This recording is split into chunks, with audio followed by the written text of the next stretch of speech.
आज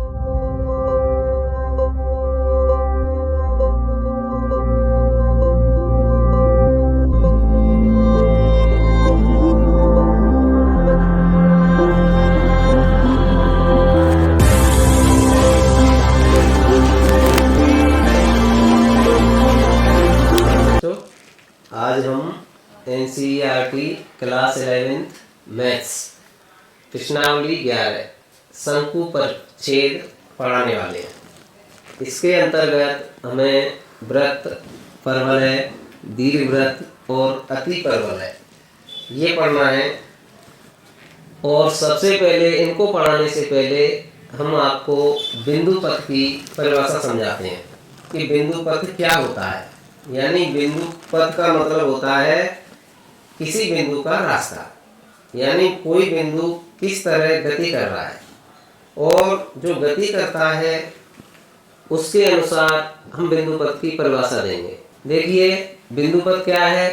किसी बिंदु का बिंदु पथ उन बिंदुओं का समुच्चय होता है जो एक निश्चित प्रतिबंध का पालन करता है। यानी बिंदु पथ जो होता है एक निश्चित प्रतिबंध का पालन करता है, किसी बिंदु का बिंदु पथ। तो अब हम वृत्त को हम कैसे समझें?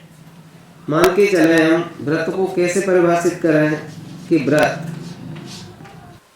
वृत्त उस बिंदु का बिंदु पथ होता है जो समतल में एक स्थिर बिंदु से उस बिंदु की दूरी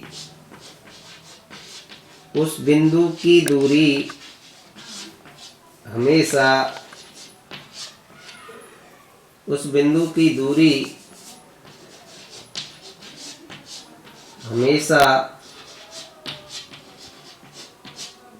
समान रहे।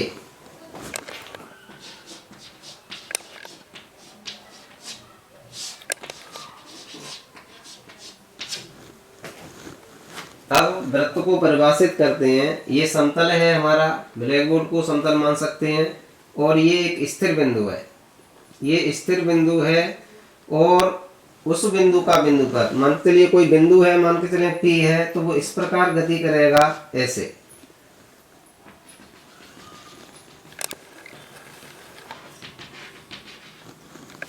ऐसे ये कोई स्थिर बिंदु है और कोई चर बिंदु P है। इस बिंदु का बिंदु पथ हमेशा एक वृत्त बनेगा। जैसे यहाँ से यहाँ तक, ऐसे ये अनेक बिंदु हैं। इनको हम यहाँ से मिलाएं, मान के चलिए कोई बिंदु ये P है और ये स्थिर बिंदु है कोई, मान के चलिए O है।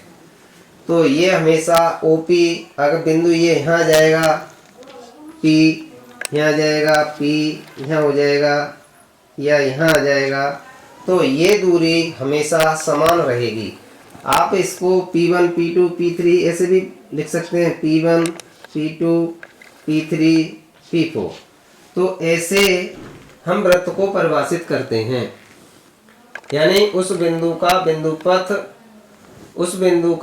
पथ होता है वृत्त जो समतल में एक स्थिर बिंदु से, समतल में स्थिर बिंदु से उस बिंदु की दूरी हमेशा समान रहे। इसलिए OP, OP1, OP2, OP3 ये इस स्थिर बिंदु को हम वृत्त का केंद्र कहते हैं। और केंद्र से उस बिंदु की दूरी को हम त्रिज्या कहते हैं। इस प्रकार हम वृत्त को परिभाषित कर सकते हैं। अब वृत्त का मानक समीकरण क्या होता है, अर्थात वृत्त का समीकरण क्या होता है, इस बात को पढ़ते हैं हम।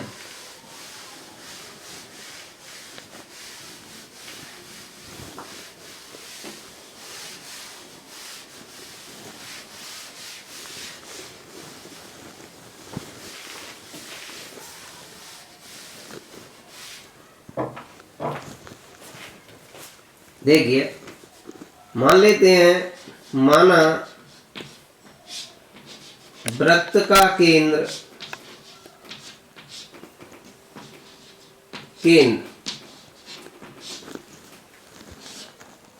H, K है। सर्किल बना लेते हैं हम।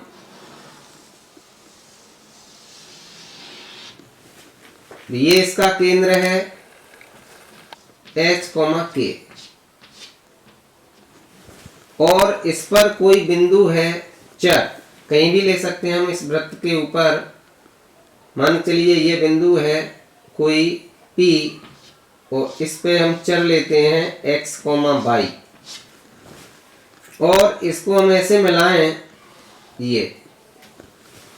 तो हमने 10वीं क्लास में पढ़ा दो बिंदुओं के बीच की दूरी। तो इस वृत्त का समीकरण क्या होगा? दो बिंदुओं के बीच की दूरी, मान के चलिए ये सेंटर है यानी ये O है, तो OP बराबर, OP हमारी ये R के बराबर होगी या A के बराबर होगी, तो हम OP बराबर R लिखेंगे, यानी ये वृत्त की त्रिज्या है। अब दो बिंदुओं के बीच की दूरी का फॉर्मूला लगाएंगे हम, तो x में से ये h कटा देंगे, रूट में x माइनस h का whole square plus y minus k का होल स्क्वायर बराबर r। अब दोनों पक्षों का वर्ग कर देंगे, x माइनस h का whole square plus y minus k का होल स्क्वायर बराबर r स्क्वायर। ये r क्या है? r वृत्त की त्रिज्या है। r बराबर है वृत्त की त्रिज्या।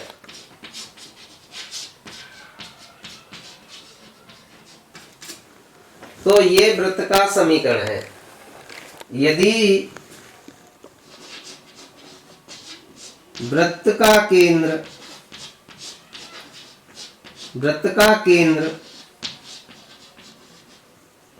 मूल बिंदु हो,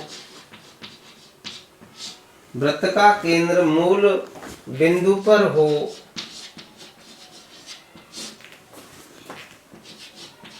हो, तब वृत्त का समीकरण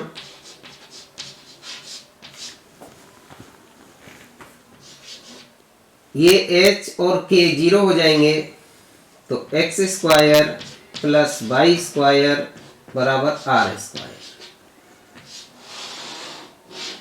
ये हमारा हुआ जब वृत्त का केंद्र मूल बिंदु पर है। जैसे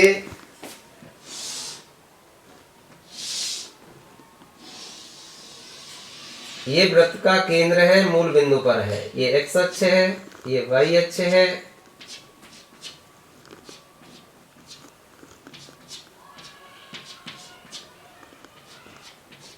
और ये 0,0 है केंद्र, और यहाँ पर कोई बिंदु P है जिसके निर्देशांक x, y है।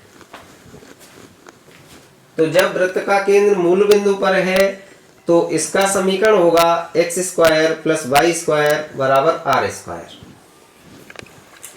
अब देखिए वृत्त का मानक समीकरण क्या होता है। इसी के अनुसार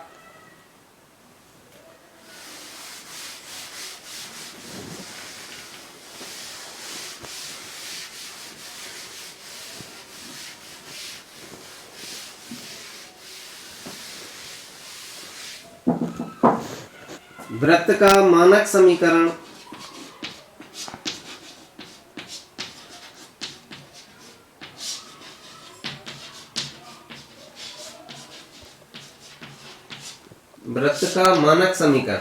हम इसको प्रसार करें, इसका x माइनस h का whole square plus y minus k का होल स्क्वायर बराबर r स्क्वायर।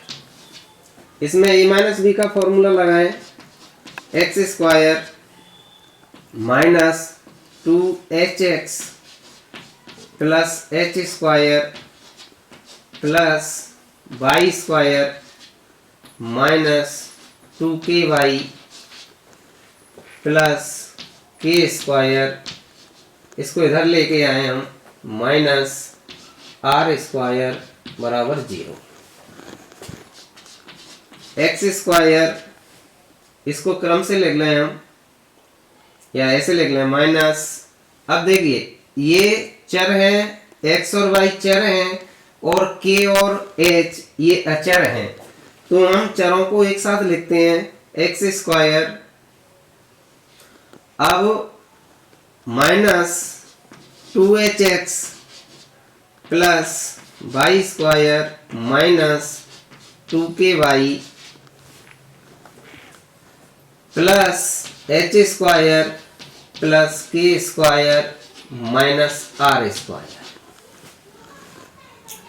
यदि हम इसको h बराबर, ये जो h है और ये k है, इसको हम माने g बराबर है माइनस h और k बराबर है या f बराबर है माइनस k, और इसको हम माने c के बराबर, c बराबर है h square plus K square minus R square.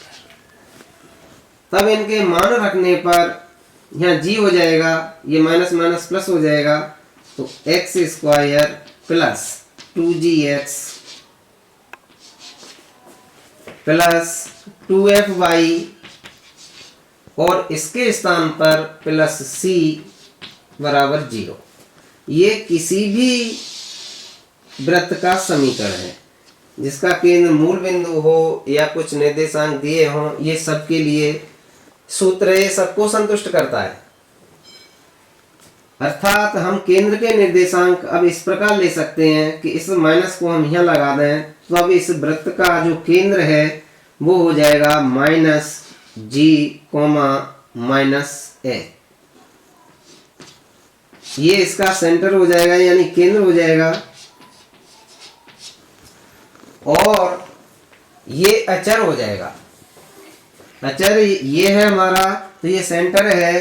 तब वृत्त की त्रिज्या जो होगी r बराबर होगी रूट में g square plus h square minus c। ये वृत्त की त्रिज्या है, ये केंद्र हो जाएगा और ये उसकी वृत्त की त्रिज्या हो जाएगी g square plus f square minus g। ये वृत्त का मानक समीकरण है। अब आगे इसके क्वेश्चन देखते हैं।